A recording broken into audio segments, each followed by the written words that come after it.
Kind of every time I put something together, I'm always thinking to myself, what do I feel? What do I feel? And what do I want people to feel? So I kind of play a lot with expressionism. I'm really fascinated by that whole movement and the idea of focusing on more of the feeling, the emotion. And, of course, obviously get the structure of storytelling. And once I have the structure of the storytelling, what is the story I want to tell? Then I just say, okay, great. Moving from A to B, kind of like an actor would work in what's the objective? What are the beats that get me through that objective? And I do that with movement. And I'm a big believer, I'm big supporter of Mary Overlian viewpoints. I think that, to me, that mixed with expressionism becomes sort of how I do that. So I get in a room and I'm big about, okay, I'm going to write out what is the storyline that I want to tell in this dance movement moment. From there, I start just moving through the piece as if I'm actually living the story, and I create a basic structure in that regard. Then I go back to the beginning and then I say, okay, I know what the story is. I know what the sequence of movement through. Now let's focus on how do I feel from each moment to moment. More than anything, what it's about is taking the feeling and letting my body express the feeling. Letting my body just be in the moment of truth of what that story moment is. I go through life as a gay black man, which double whammy, So it's difficult. For example, watching all these things happen, the immediate thought is, well, it could be me. Could have easily been me. One day I was driving.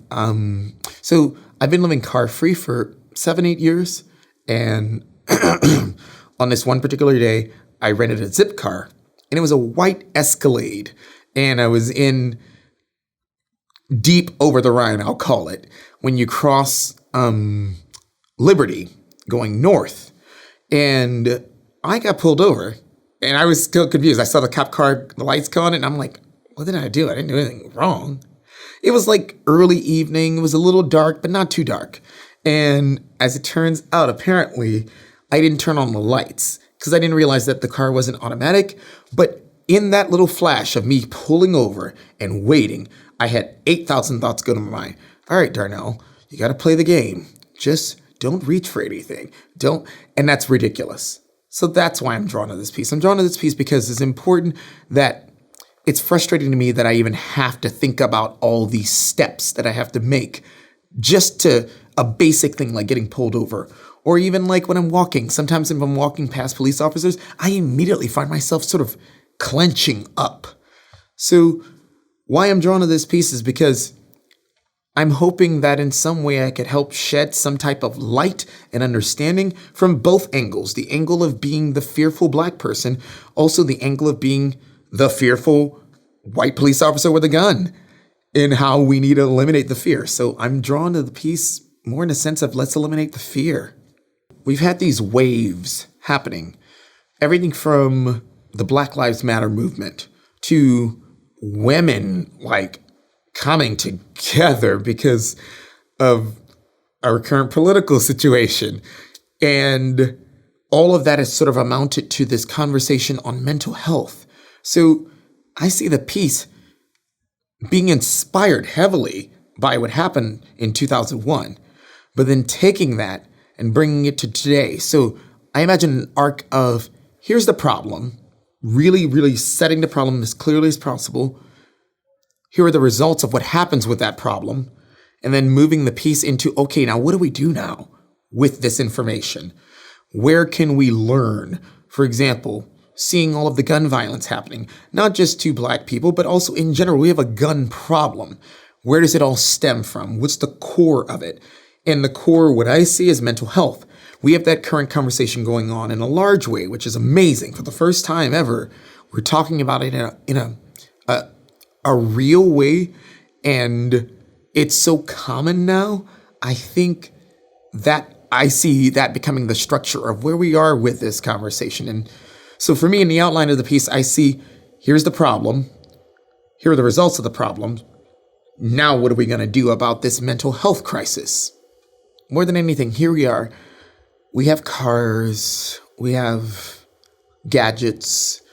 We are quick to tune up those gadgets.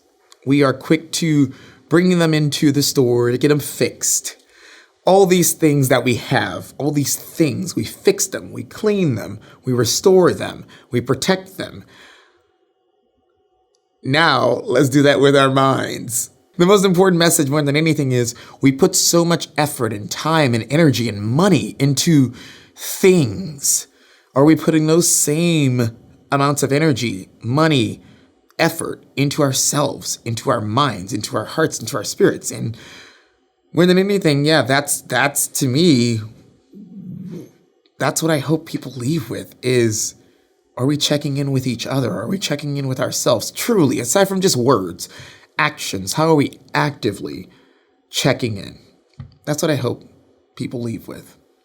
There needs to be more effort put into how are we managing police officers? How are we, and managing in the sense of, are we taking care of them? Are they in a mental space that is healthy and clear? Because if we're putting guns in their hands, they need to be in that good space. Are there programs that we can put more money into? Even if, for my money, even if that means raising taxes in some way, are we supporting them to make sure that they have the comfort, the stability, the resources to make sure that they are equally protected? Because to hold that piece of metal that has taken so many lives, they need to first and foremost be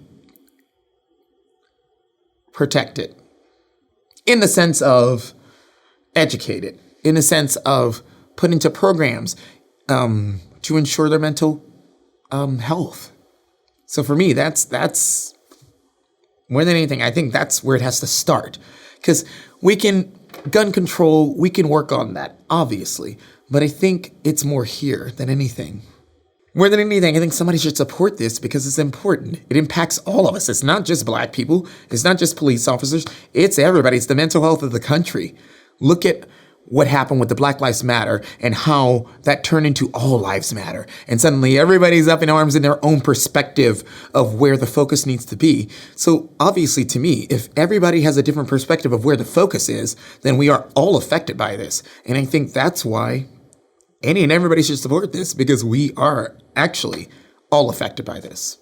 The challenging thing with art is that it is so easy to get people in the room overall. And what I mean by that, there are going to be people who, oh my God, this speaks to me. Oh my goodness. I hope we can get the people who would not normally come into the room. That's always the hard thing.